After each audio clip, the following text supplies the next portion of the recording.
जो राज्य सरकार का मामला है जी तो राज्य सरकार का जो ये काम है वो तो बिल्कुल असंवैधानिक है जी और ये जो अधिसूचना राज्य सरकार ने जारी किया है वो बिल्कुल वैसे ही है जैसे अंधेरपुर नगरी चौपट राजा। राजा। उसको मैं प्रमाणित करता हूँ। जी अंधेरपुर चपड़ी चौपट राजा किस लिए मैं क्यों कह रहा हूँ कि इस तरह से आपने ये जब जातियाँ संविधान में ही उनका स्थान है, संविधान ने ही जातियों को मान्यता दी है। जी संविधान में ही लिखा है कि जाति के नाम पर कोई मतभेद नहीं होगा। जी संविधान में ही कुछ जातियों को आरक्षण दिया गया, जी संविधान में भी अनुसूचित जाति जनजाति को आरक्षण दिया गया, जी संविधान ने पिछड़े वर्ग के नाम पर पिछड़े जातियों को आरक्षण दिया है, जी संविधान में दिया है।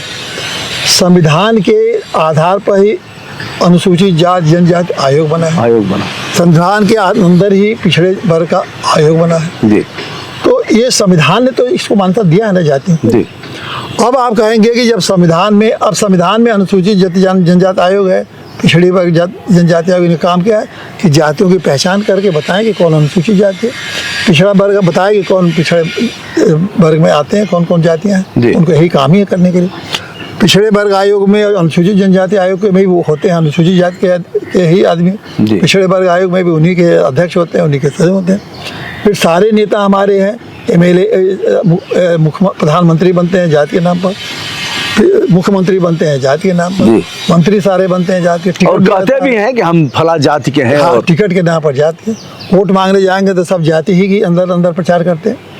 ऐसे में आप कौन सा जिसे आपके कह देने से सूचनादेश जारी कर देने से कि जातियाँ मत लिखो, क्या जातिवाद खत्म हो जाएगा? तो इस तरह से ये सरकार की मंशा है, ये कौन सी उनकी ये मंशा है सिवाय राजनीतिक मंशा होने के अलावा क्या हो सकती है? और आप राजनीतिक मंशा के अलावा और क्या हो सकती है इनकी?